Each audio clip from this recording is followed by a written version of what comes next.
जोठी भारतीय जनता पार्टीर प्रतिनिधि माने निर्वाचित होती से जगार किसी काम हो नथिला। किछि दिन परे गोटे तथ्य सामना को आसिला आरटीआई माध्यम रे जो तथ्य लिखित आकार रे म्युनिसिपालिटी देइछि ताकू नहीं आमे गत 10/8/2023 रे जिलापाल पाखरे फेरा देइथिलु जे झारसुगुड़ार म्युनिसिपालिटी पौरपालिका भ्रष्टाचार रो गंता घर पाल्टी जाइछि एवं ए कथा आमर मनगणन कथा नुह ये तथ्य संबलित कथा जोटा आरटीआई रे अछि एवं जोटा जनसाधारण देखुचंती किंतु सेतेबेले बोधवे जिलापाल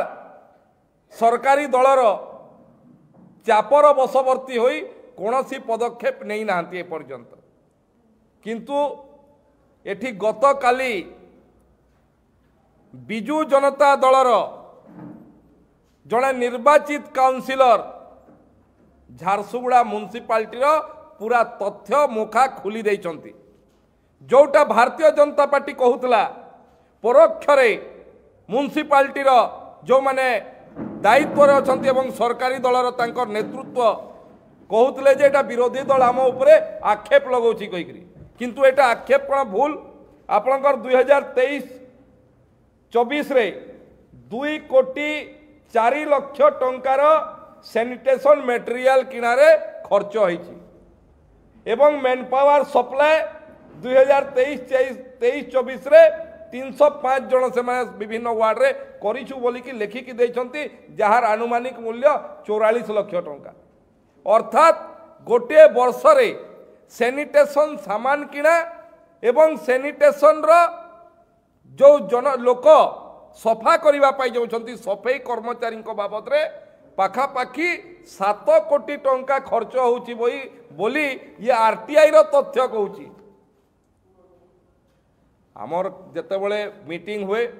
आमर निर्वाचित जो माने जनसाधारण कर द्वारा निर्वाचित होइछंती भारतीय जनता पार्टी काउंसिलर माने मीटिंग रे बारंबार कथा उठेइछंती लड़ाई करिछंती सेतेबेले तांकर कथा को तो भ्रुक्षेप करा जाउ नथला एबे जणा पड़िला जे ये कोनोसी काउंसिलर मान को गुरुत्व दौ नाहंती भारतीय जनता पार्टी रही थांतु कि बिजू जनता दल रही थांतु गोटे रिमोट कंट्रोल रे झारसुगुड़ार म्युनिसिपालिटी चालुची एवं संपूर्ण भाव रे अर्थ भ्रष्टाचार रे लिप्त अछि एवं ये पैसा कुआड़े विड्रॉ है कि आम पाखे तथ्य प्रमाण नहीं किंतु कुआड़े ये पैसा सफेई वाला ना रे बिल है कि ये कुआड़े तांकर दलीय कर्मचारी को म्युनिसिपालिटी रे दरमा आकार रे दिया जाउची जे गोटिए परिवार रो केवल सेवा करिवा पाई म्युनिसिपालिटी रो सेवा पाई नुहे झारसुगुड़ार साधारण लोकंकर सेवा पाई नुहे गोटिए परिवार रो सेवा पाई झारसुगुड़ार लोकंकर अर्थ तांकू दिया जाउची आज आपण झारसुगुड़ा शहर भितरे जो गली को पशिबे जो वार्ड को जीवे कूढ़ कूढ़ मैला ड्रेन सफा हो नहीं रास्ता सफा हो नहीं रास्तार अवस्था दुरावस्था अच्छी लाइट लागू नहीं एभलिया अव्यवस्था भितरे झारसुगुड़ा म्युनिसिपालिटी पड़ी एवं भ्रष्टाचार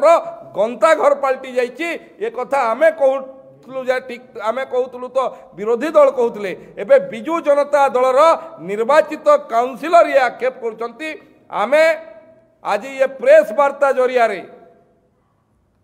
अनुरोध करुछु जे तुरंत चेयरमैन वाइस चेयरमैन रो पावर को सीज करा जाऊ एवं जिला प्रशासन रो मॉनिटरिंग रे निर्वाचित काउंसिलर मानंकु तांकर वार्ड रो सफाई काम तांकर वार्ड रो विकास मूलक काम पाई एक्सपेंडिचर करिवा पाई कलेक्टर को मॉनिटरिंग रे जिला प्रशासन रो मॉनिटरिंग रे तांकु से पावर दिया जाऊ निर्वाचित काउंसिलर मान को से क्षमता दिया जाऊ जे निजर वार्ड रे कोठी सफाई हबो कोठी ड्रेन हबो कोठी रास्ता हबो कोठी लाइट लागिबो कोठी लोकंकर राशन कार्ड हबो ये सबु प्रकार विकास मूलक कामर क्षमता निर्वाचित काउंसिलर मानकु तांकर वार्ड रो एक्सपेंडिचर करिवा पई दिया जाऊ एवं तुरंत अविलंबे ये भ्रष्टाचार जो माने करूछंती तांकर चेयरमैन वाइस चेयरमैन रो पावर सीज करा जाऊ एवं याकू प्रशासन द्वारा मॉनिटरिंग करा जाऊ एवं जो माने दीर्घ दिन धरिकरी ये दुर्नीति रे लिप्त अछंती तार ठीक भाव रे निरपेक्ष तदंत करिकरी तांको विरुद्ध रे एफआईआर दिया जाऊ एवं दृष्टांतमूलक कार्यानुष्ठान ग्रहण करा जाऊ जहा फल रे कि झारसुगुड़ा म्युनिसिपालिटी रे ये दुर्नीति बंद हो पारिबो एवं जोटा झारसुगुड़ा म्युनिसिपालिटी रो साधारण लोकंकर समस्या अछि टिके आश्वस्ति होई पारिबे। जातक विचार वास्तु विचार माटी परीक्षा पई संपर्क करंतु साधक नागानंद को 9439159052।